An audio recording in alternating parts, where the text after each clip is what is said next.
Welcome all of you. तो आप सभी का स्वागत है हमारा यूट्यूब चैनल कराड़ेज फिजिक्स। ठीक है, तो आप सबको क्या करना है, इसको सब्सक्राइब करना है।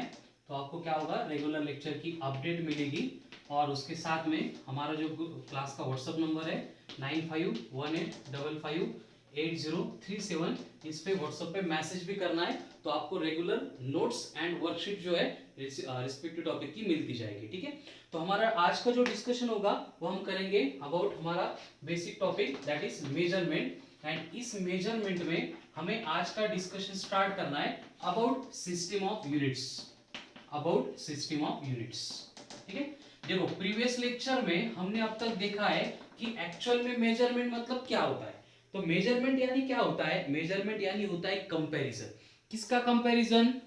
तो basically process of comparison between different physical quantities. अब ये फिजिकल क्वांटिटीज मतलब क्या? ऐसी क्वांटिटी जो हमारे सराउंडिंग में यानी हमारे नेचर में यानी हमारे फिजिक्स में प्रेजेंट है, एग्जिस्ट है, एंड जिसको हम क्या करते हैं, मेजर करते हैं, उनको बोला जाता है फिजिकल क्वांटिटीज। तो हमने देखा ये फिजिकल क्वांटिटीज बेसिकली दो टाइप की होती है, एक फंडामेंटल, दूसरी डिराइव्ड। फंडामेंटल यानी ऐसी क्वांटिटी कि दूसरों के ऊपर डिपेंड ही नहीं करते, जिनका खुद का एग्जिस्टेंस होता है। ठीक है, तो फंडामेंटल क्वांटिटी को हमने डिफाइन किया था as a the physical quantities which do not depends upon any other quantity for its measurement. और ऐसे हमारे पास टोटल 7 फंडामेंटल क्वांटिटीज थी। Length, mass, time, temperature, electric current, ये मोस्ट इंपॉर्टेंट है, और उसके साथ में amount of substance and luminous intensity. उसके बाद नेक्स्ट पार्ट में हमने देखा था डिराइव्ड क्वांटिटीज। अभी डिराइव्ड क्वांटिटीज के नंबर जो है वो ऐसे कुछ कांस्टेंट नहीं है, एज पर रिक्वायरमेंट हम हमारे रिक्वायरमेंट के अकॉर्डिंग जब चाहे जैसी चाहिए क्वांटिटी को डिराइव कर लेते हैं। ठीक है, जैसे कि एग्जांपल हमने देखा था डोर का एरिया रिक्वायर्ड है तो हमने हाइट ले ली, लेंथ ले ली, मतलब लेंथ इस फिजिकल क्वांटिटी को 2 बार यूज किया। वॉल्यूम चाहिए था तो लेंथ, हाइट एंड उसके साथ में हमने विड्थ ले ली, मतलब लेंथ इस फिजिकल क्वांटिटी को, फंडामेंटल क्वांटिटी को हमने 3 बार यूज किया। इस तरह से हमने स्पीड देखी, वेलोसिटी देखी, देन एक्सेलरेशन देखा, फोर्स देखा, वर्क देखा, पावर देखा। ठीक है, और उसके साथ ही साइमल्टेनियसली मैंने आपको यूनिट्स का भी इंट्रोडक्शन दे दिया था। अब ये यूनिट्स मतलब क्या होता है? तो यूनिट्स मतलब कि ये एक रेफरेंस स्टैंडर्ड है जो हमें रिक्वायर्ड होगा फिजिकल क्वांटिटी के मेजरमेंट के लिए। एक रेफरेंस स्टैंडर्ड है जो हमें रिक्वायर्ड होगा मेजरमेंट ऑफ फिजिकल क्वांटिटीज के लिए। तो ये जो रेफरेंस स्टैंडर्ड होता है ये हम पहले बना लेते हैं। ठीक है, उसको मैंने लास्ट लेक्चर में बस इंट्रोड्यूस किया था कि जो फंडामेंटल क्वांटिटीज के यूनिट है वो बनेंगे फंडामेंटल यूनिट्स, जो डिराइव्ड क्वांटिटी के यूनिट है वो बनेंगे डिराइव्ड यूनिट्स। ठीक है, तो ये यूनिट्स यानी रेफरेंस स्टैंडर्ड एक्चुअल में होते क्या है, उनको इंट्रोड्यूस करने से पहले हमें ये पॉइंट पढ़ना थोड़ा इंपॉर्टेंट है, that is system of units. अब ये सिस्टम ऑफ यूनिट्स मतलब क्या होता है? देखो सबसे पहले हमने जो फिजिक्स पढ़ना स्टार्ट किया है, इसकी स्टार्टिंग मैंने पहले बोला है कि 2000 इयर्स 2500 इयर्स एगो बहुत सारे साइंटिस्ट होते हैं उनसे हो गई थी, लेकिन हम day by day as per requirement उसमें डेवलपमेंट करते जा रहे हैं। ठीक है, तो बेसिक कंडीशन क्या है देखो कि सबसे पहले एक साइंटिस्ट था Karl Frederick Gauss. Karl Frederick Gauss, और इस कार्ल फ्रेडरिक गॉस ने सबसे पहले सजेस्ट किया था कि आप क्या करते हो, जो डिफरेंट फिजिकल क्वांटिटीज होते हैं उनके यूनिट फॉलो करते हो, तो साथ में क्या करो, खुद की एक सिस्टम बनाओ, खुद की एक सिस्टम बनाओ जो हमें मतलब फिजिकल क्वांटिटी एंड यूनिट्स को कोरिलेट करने के लिए इजी होगी। तो सबसे पहले ये गॉस ने सजेस्ट किया था कि क्या करना है, आपको length, then mass and time, ऐसे 3 फिजिकल क्वांटिटी के यूनिट को अपनी यूनिट सिस्टम बोलना है। ठीक है, जैसे कि लेंथ का यूनिट जो मैंने आपको इंट्रोड्यूस किया था उसमें मीटर है, मास का किलोग्राम है एंड टाइम का सेकंड है। तो इस टाइप की जो सिस्टम हम फॉलो करेंगे उसको बोला जाता है MKS। लेकिन जो कार्ल फ्रेडरिक गॉस ने सजेस्ट की थी वो डिफरेंट थी, जिसमें अपन लेंथ को मेजर करते थे सेंटीमीटर में, मास को मेजर करते थे ग्राम में, टाइम को मेजर करते थे सेकंड में। यानी कि ये सिस्टम तो MKS नहीं है, तो ये अलग टाइप की सिस्टम बनी जिसको बोला जाता था CGS सिस्टम ऑफ यूनिट।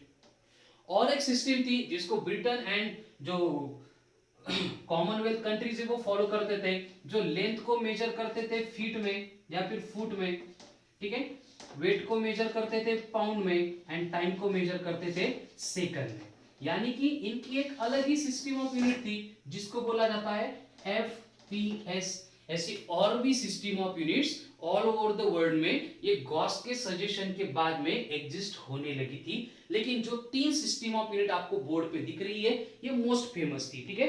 तो सिस्टम ऑफ यूनिट्स मतलब क्या है, एकदम सिंपल कंसेप्ट है कि सबसे पहले जो डिफरेंट फिजिकल क्वांटिटी है एंड उनके यूनिट है उनको मिला के एक यूनिट की सिस्टम डिराइव करो एंड उसको यूज करो। ये सजेशन था गॉस का। उस सजेशन के अकॉर्डिंग हम पूरे ऑल ओवर द वर्ल्ड ऐसे 3 फेमस सिस्टम को फॉलो कर रहे थे, जिसमें MKS, CGS एंड FPS ये 3 सिस्टम आती है, ठीक है। तो ये सिस्टम ऑफ यूनिट्स कितनी थी, बेसिकली 3 थी, ठीक है। तो मैं यहाँ पे लिस्ट आउट कर देता हूं सिस्टम ऑफ यूनिट्स, जिसमें first one MKS, second one CGS, third one FPS, ठीक है। तो ऐसे 3 system of units all over the world famous थी बिफोर सेकंड वर्ल्ड वॉर, ठीक है। अभी थोड़ा सा इंट्रोड्यूस में आपको कर देता हूं, जैसे कि for example MKS metre kilogram second ये अमेरिकन कन्वेंशनल सिस्टम थी एंड जो FPS है वो Britain and related conventional system थी एंड CGS जो है वो गॉस ने सजेस्ट की थी, इसलिए ये 3 फेमस है एंड 3 को अपन फॉलो करते हैं। मतलब है ट्रेंडिंग था कि बिफोर सेकंड वर्ल्ड वॉर जो पूरा वर्ल्ड था वो 2 पार्ट में डिवाइड था, एक Britain and Commonwealth country and दूसरी अमेरिकन एंड उनके अलायंस थे, ठीक है। तो एक फॉलो कर रहे थे MKS, दूसरा फॉलो कर रहे थे FPS। अभी भी वर्ल्ड में अगर देखेंगे तो basically British and American in दोनों का पूरा मतलब नोमेनक्लेचर सब पार्ट वो डिफरेंट है। मतलब जब से यूएस सेपरेट हुआ है मतलब इंडिपेंडेंट हुआ है तो वो क्या करता है, खुद की कुछ तो सिस्टम लाता है, उसको इंप्लीमेंट करता है। जैसे हम गाड़ी के ऊपर जो नंबर प्लेट होती है तो according to Britain and convention हम उसको नंबर प्लेट बोलते हैं, यूएस वाले उसको लाइसेंस प्लेट बोलते हैं। एक राइट हैंड ड्राइव होता है, एक में लेफ्ट हैंड ड्राइव होता है। मतलब बहुत सारी सिस्टम है जो ब्रिटेन एंड जो कॉमनवेल्थ उनके अलाइड कंट्री उनकी अलग थी एंड अमेरिकन एंड उनके कंट्री की अलग थी, हमें उससे कुछ लेना देना नहीं है। बस एक यूनिट सिस्टम जो थी वो उसी तरह से थी। MKS वो अमेरिकन एंड रिलेटेड फॉलो कर रहे थे, FPS ब्रिटेन एंड उससे रिलेटेड फॉलो कर रहे थे, CGS मतलब जो गॉस ने सबसे पहले सजेस्ट की थी। सब कुछ अच्छे से चल रहा था, किसी को कुछ प्रॉब्लम नहीं था। लेकिन इसी बीच क्या हुआ कि हमारे जो ग्रेटेस्ट तो नहीं बोल सकता, कंट्रोवर्शियल है, ठीक है, जो बेसिकली जो क्या बोलते हैं उसको हिटलर था, वो हिटलर ने क्या किया, सेकंड वर्ल्ड वॉर स्टार्ट किया and second world war start करने के बाद वो सेकंड वर्ल्ड वॉर एंड हुआ। अभी वर्ल्ड वॉर कैसे स्टार्ट हुआ, इन बिटवीन क्या क्या हुआ, एंड कैसे हुआ, सब कुछ आपको मालूम है।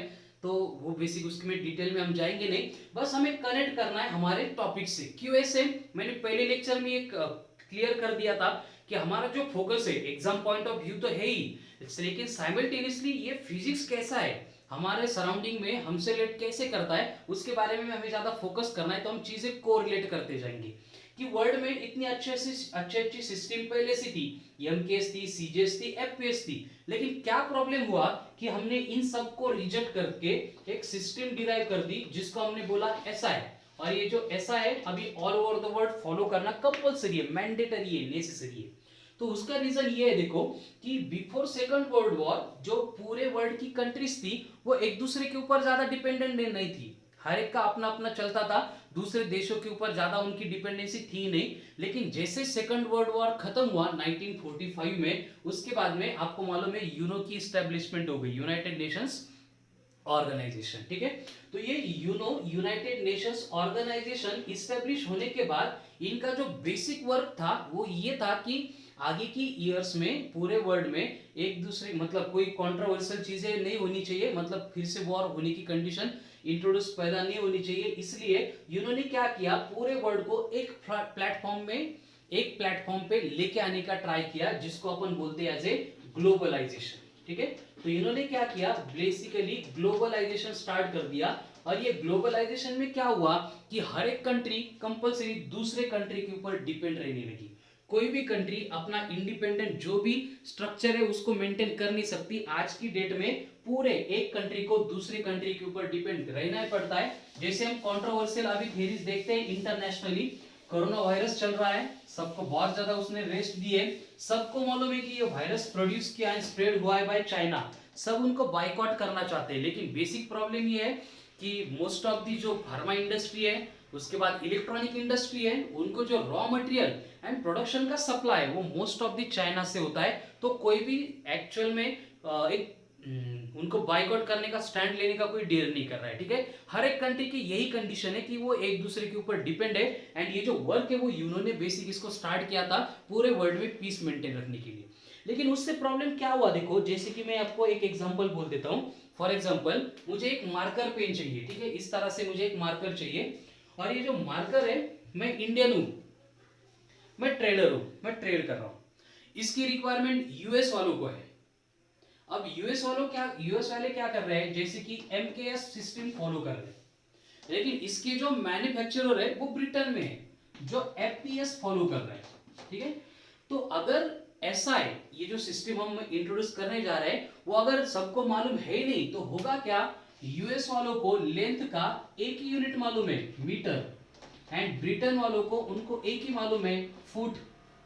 तो अभी क्या होगा, मैं रिक्वायरमेंट रखूंगा कि जैसे मुझे यूएस से ऑर्डर मिल रही है कि उनको मार्कर चाहिए जिसकी लेंथ अप्रोक्सीमेटली उन्होंने बोला है 0.25 मीटर है, 0.25 मीटर है, इतनी लेंथ का उनको मार्कर रिक्वायर्ड है। तो मैं क्या करूंगा, सेम रिक्वायरमेंट फॉरवर्ड कर दूंगा ब्रिटेन को। तो ब्रिटेन वालों को तो मीटर मालूम नहीं है, तो वो क्या करेंगे, 0.25 फीट का, यानी जो इतना मार्कर रिक्वायर्ड था वो इतना सा मार्कर बना के मुझे दे देंगे।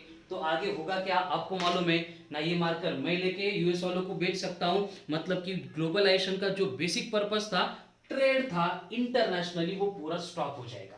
मैंने बस मार्कर का एग्जांपल बोला है, ये हर एक चीज में प्रॉब्लम आने लगी, और ये प्रॉब्लम आने के बाद सब चीजें ऑब्जर्व करने के बाद यूनो को एंड सब कंट्री को लगने लगा कि ये जो यूनिट सिस्टम है ये फॉल्टी है, हर कंट्री में जाते हैं कुछ अलग है, तो इससे अच्छा हम क्या करेंगे, पूरे वर्ल्ड के लिए एक सिंगल सिस्टम बनाएंगे जिसको बोला जाता है एसआई।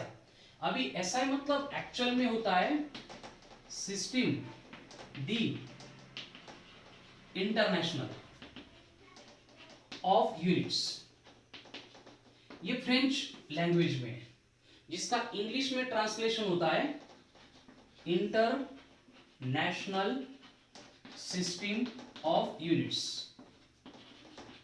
तो इसको एक्सेप्ट किया गया था पेरिस में, जो कॉन्फ्रेंस हुई थी इसमें, इसलिए फ्रेंच लैंग्वेज में जो वर्ड आता है उसका एब्रिविएशन हमने कंसीडर किया है एसआई, लेकिन उसकी एक्चुअल मीनिंग हम कंसीडर करते हैं इंटरनेशनल सिस्टम ऑफ यूनिट्स, यानी कि एसआई सिस्टम ऑफ यूनिट्स। तो इसका वर्क अप्रोक्सीमेटली स्टार्ट हुआ था 1957 में, जब यूनो ने क्या किया, उनकी जो डिपार्टमेंट था वेट एंड मेजर्स कमिटी, इनको बोला कि आपको क्या करना है, पूरे वर्ल्ड के लिए एक सिंगल सिस्टम ऑफ यूनिट बनानी है, ठीक है, जिसको बोला गया system the international of units. And ये वेट एंड मेजर जो वेट एंड मेजर कमेटी थी, इन्होंने 1971 में डिटेल में अपना जो वर्क था वो यूनो को सबमिट किया, एंड तब से लेके अब मैंडेटरी है, कंपलसरी है हर एक कंट्री को फॉलो करना एक single system, that is SI system, यानी कि इंटरनेशनल सिस्टम ऑफ यूनिट्स। तो इसके बाद नाउ ऑनवर्ड फिजिक्स में जो कुछ भी डिस्कशन होगा उसमें हर एक न्यूमेरिकल सॉल्व करते टाइम जो भी क्वांटिटी का डेटा आपको दिया जाएगा उसको एसआई में कन्वर्ट करना कंपलसरी है, मैंडेटरी है, नेसेसरी है, उसके सिवा आप किसी भी न्यूमेरिकल को सॉल्व ही नहीं कर सकते, ठीक है।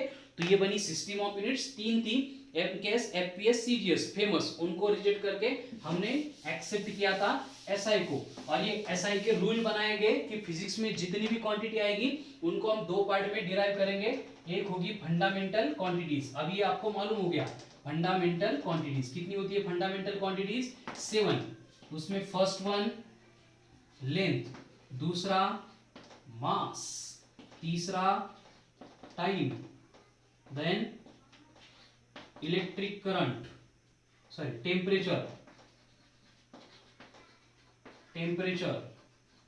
Then electric current, then amount of substance, and at the end luminous intensity, ठीक है।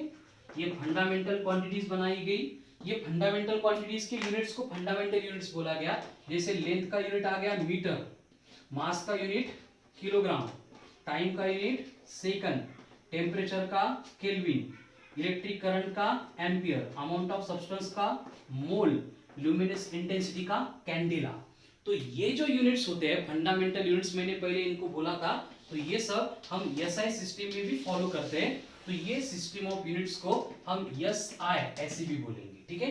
तो ये बन गई आपकी एसआई, सिस्टम दी इंटरनेशनल, यानी इंटरनेशनल सिस्टम ऑफ यूनिट्स, जिसमें कंपलसरी लेंथ को मेजर करने के लिए हमें मीटर यूज करना है, मास के लिए केजी, टेम्परेचर के लिए केल्विन, इलेक्ट्रिक टाइम के लिए second, then amount of substance के लिए मोल एंड ल्यूमिनस इंटेंसिटी के लिए कैंडेला। ये यूनिट्स फॉलो करना कंपलसरी है, मैंडेटरी है, ठीक है। तो अभी ये जो है वो यूनिट्स है, यानी रेफरेंस स्टैंडर्ड है।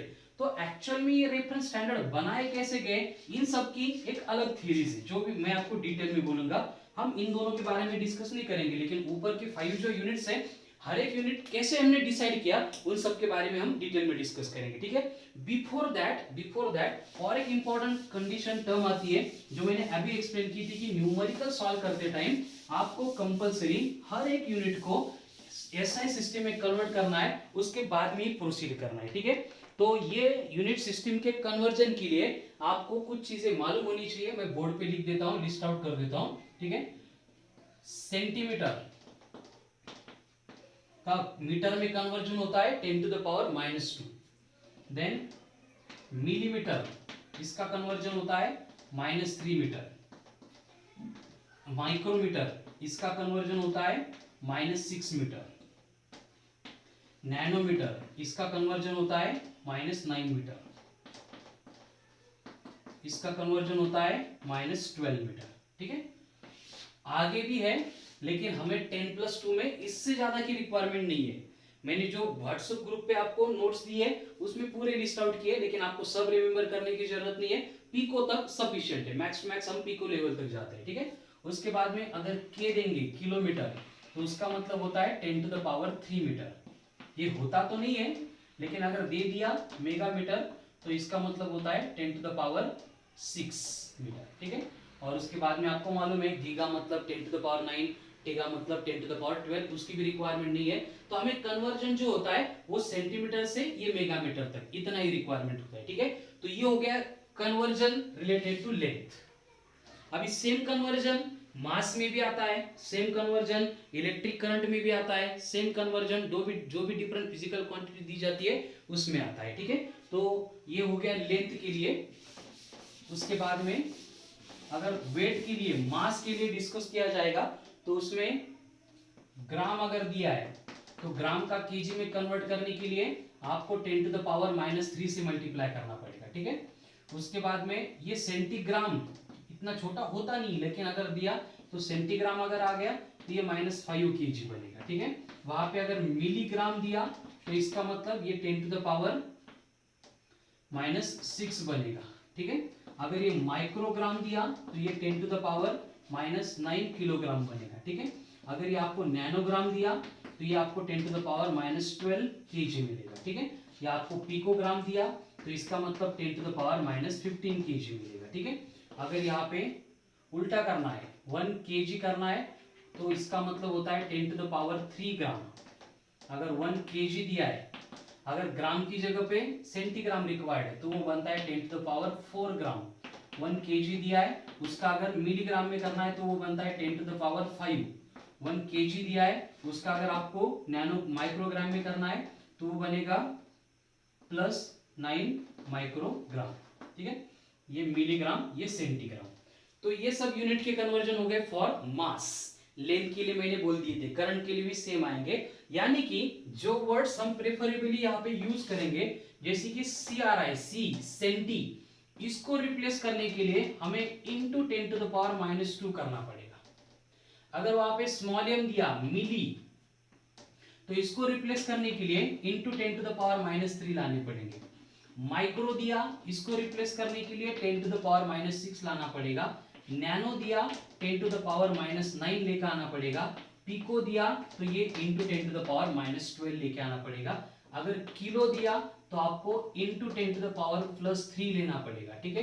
अगर मेगा लिया तो इंटू 10 टू द पावर 6 लेना पड़ेगा। इतने यूनिट कन्वर्जन हमें 10+2 के पूरे सिलेबस में रिक्वायर्ड होंगे और ये हर एक टॉपिक में, हर एक कंसेप्ट में, हर एक न्यूमेरिकल सॉल्व करते टाइम रिक्वायर्ड ही है। तो इसको ऑप्शन कुछ नहीं है, ये आपको प्रिपेयर करना ही पड़ेगा, ये मालूम होना ही चाहिए। ठीक है, जैसे कि आपको न्यूमेरिकल दिया जाता है, कुछ बेसिक फॉर्मूले जो आपने 10th में ऑलरेडी स्टडी किए उनको कंसीडर करते हैं। ठीक है, जैसे कि फॉर एग्जांपल हमें फोर्स कैलकुलेट करना है और फोर्स कैलकुलेट करने के लिए बोला है कि एक बॉडी है जिसका मास है 750 ग्राम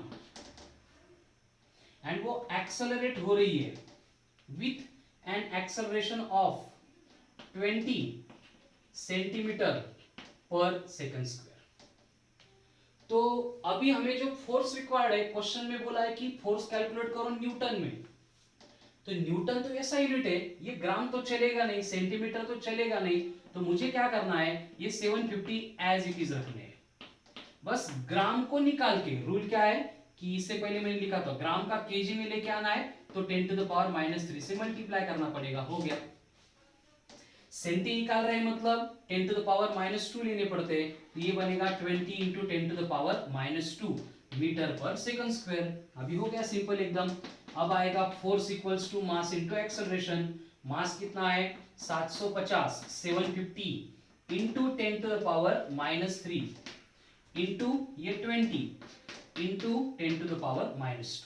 ठीक है, तो इस तरह से अगर इसको फिर से मल्टीप्लाई करेंगे तो आपको मालूम होगा 1 2 0 यानी ये 10 to the power +2, 10 to the power -2, 10 to the power -3 and ये 750 का डबल यानी 150। तो मैं इसको 15 इंटू 10 ऐसे भी लिख देता हूँ, +2 -2 कैंसल यानी कि 0.15 न्यूटन इतना फोर्स वहां पे अप्लाई हो रहा है। ठीक है, अब ये 10 की पावर की कन्वर्जन है जो है, इसके ऊपर मैं सेपरेट लेक्चर लूंगा, कंफ्यूजन नहीं होना है। मुझे मालूम है बहुत सारे लोगों को ये प्रॉब्लम होता है, तो इसको सिंप्लीफाई करने के लिए अपन सेपरेट में डिटेल में डिस्कस करेंगे। अभी जो है बेसिक पार्ट बस मैं यूनिट कन्वर्जन के ऊपर फोकस कर रहा हूँ। ठीक है, और कुछ एग्जांपल लेते हैं जो फॉर्मूले आपने ऑलरेडी 9-10 स्टैंडर्ड में पढ़े उनसे रिलेटेड। जैसे ग्रेविटेशन में आपने न्यूटन्स लॉ ऑफ ग्रेविटेशन भी पढ़ा है, उसमें आपने देखा था F equals to G m1 m2 upon r square होता है।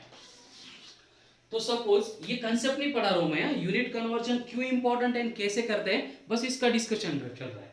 अभी हमें क्या करना है, फिर से यहाँ पे फोर्स कैलकुलेट करना है और दिया गया है G तो कांस्टेंट है 6.67 into 10 to the power -11 newton metre square पर केजी का स्क्वायर। इसको हम चेंज नहीं कर सकते।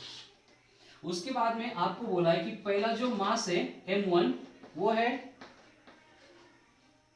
1200 ग्राम, दूसरा मास है m2 वो दिया है आपको 2000 ग्राम एंड जो डिस्टेंस है वो आपको प्रोवाइड किया है 3000 माइक्रोमीटर और बोला है कि अब फोर्स कैलकुलेट करो। तो न्यूमेरिकल तो सॉल्व होगा, addition subtraction multiplication big issue नहीं है, वो तो सबको आता ही है। सॉल्व करने से पहले हमें रूल है, नेसेसरी है कि ये यूनिट्स नहीं चलेंगे, हमें इनको पहले एसआई में कन्वर्ट करना पड़ेगा, उसके सिवा हम प्रोसीड ही नहीं कर सकते। तो मैं क्या करूंगा, सबसे पहले जो रूल था उसके अकॉर्डिंग ये 1200 को लिख दूंगा। 1200 ग्राम का केजी में आ रहा है तो बनेगा -3। अब ये 2000 थे वो एज इट इज रहेंगे, ग्राम का केजी में कर रहे हैं तो बनेगा -3। ये 3000 है ये भी एज इट इज, माइक्रो का मीटर में कर रहा हूं तो माइक्रो का मीटर में यानी ये बनेगा -6। ये डेटा फर्स्ट स्टेप में कन्वर्ट करना रिक्वायर्ड ही है, इसके सिवा हम प्रोसीड ही नहीं कर सकते। इसलिए ये सिस्टम ऑफ यूनिट से एसआई में जाना कंपलसरी नेसेसरी है, जिसको आपको ये पार्ट बहुत ज्यादा हेल्प करेगा।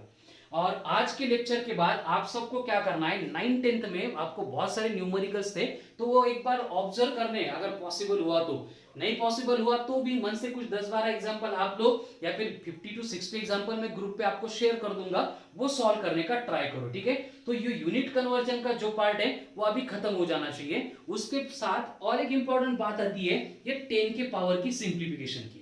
ये दोनों पार्ट हर एक न्यूमेरिकल में हमें रिक्वायर्ड होते हैं, तो अभी सेम पार्ट में क्लियर कर देता हूं कि 10 की पावर सिंप्लीफाई कैसे होती है। ठीक है, यूनिट कन्वर्जन का और भी हमें बहुत ज्यादा प्रैक्टिस करनी है तो आ जाएगा। ठीक है, अब 10 की पावर सिंप्लीफाई करने के लिए एक सिंपल रूल होता है, जैसे कि फॉर एग्जांपल ये डेसिमल बहुत ज्यादा इंपॉर्टेंट है, इसको आपको फोकस करना पड़ेगा। ये डेसिमल दो पार्ट का होता है, एक हिडन नहीं होता है और एक हिडन होता है। जैसे कि ये 10 है, यहाँ पे डेसिमल हिडन है, लेकिन ये 10 मतलब सिर्फ 10 नहीं होते, 10 मतलब 10.00 होते हैं।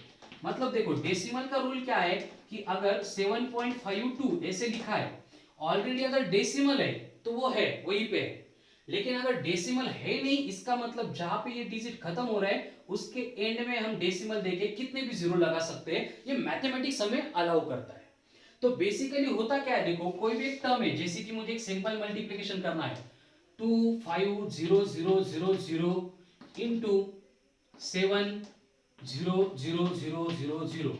अब इतना बड़ा मल्टीप्लिकेशन है, प्रैक्टिकली करने के लिए कर तो सकते हैं, लेकिन बहुत ज्यादा वो मतलब हमें क्या करेगा, टाइम कंज्यूम करेगा। इसलिए हमें क्या करते हैं 11th 12th में हर एक न्यूमेरिकल सॉल्व करते टाइम सिंपल प्रोसेस फॉलो करते हैं। ये जितने भी जीरो है हमें मालूम है कि एक जीरो ऐड हो गया मतलब 10 से मल्टीप्लाई हो गया। जैसे कि ये नंबर क्या था 25, उसके ऊपर 4 जीरो थे, ये डेसिमल यहाँ पे था, तो मैं क्या करता हूं इसको 25 इंटू 4 लिख देता हूं 10 टू द पावर 4।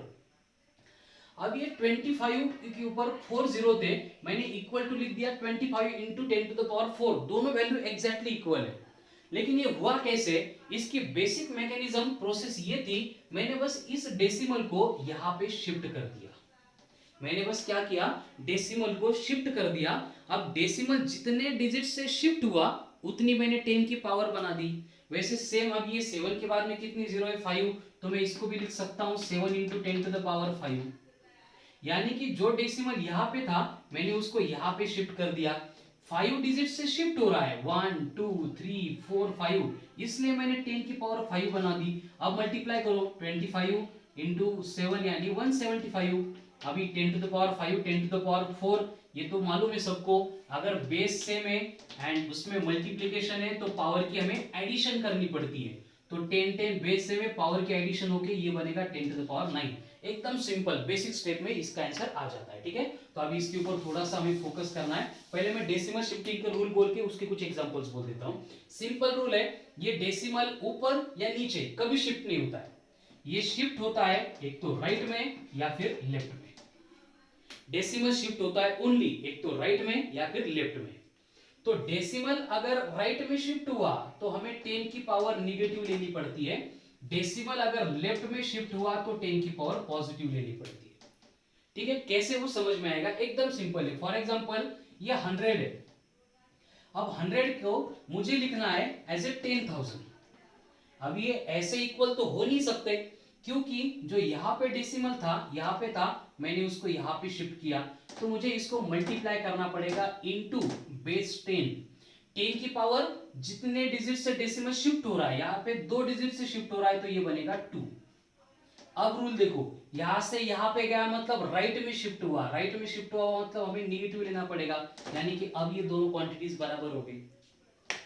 लेकिन अगर सेम नंबर को मुझे इस तरह से लिखना है 0.0001, तो अब क्या हुआ, ये डेसिमल यहाँ पे था, अगर यहाँ पे लेके आता मतलब यहाँ पे तो 3 डिजिट हो गए, लेकिन मैं 4 5 6 डिजिट से शिफ्ट कर रहा हूं तो ये बनेगा इनटू 10 टू द पावर 6। लेकिन डेसिमल तो लेफ्ट में आ गया, यानी उसको पॉजिटिव लेना पड़ेगा, तो ये बनेगा +6। इस तरह से हम 10 की पावर को क्या करते हैं, डेसिमल शिफ्ट करके चेंज करते हैं। अब इसका ही मतलब क्या होगा कि अगर कहीं पे ऐसे लिखा है 1240 है इंटू 10 टू द पावर -3, इसका मतलब क्या होगा कि अगर ये डेसिमल यहां पे है तो मैं यहां पे शिफ्ट करके इसको लिख सकता हूं 120 इंटू 10 टू द पावर 3। अब डेसिमल लेफ्ट में आया इसलिए +3, पहले से कौन था -3, तो +3 -3 कैंसिल होके ये 120। देखो नंबर वही है, लेकिन ये कैलकुलेशन के लिए डिफिकल्ट है, ये कैलकुलेशन के लिए सिंपल है।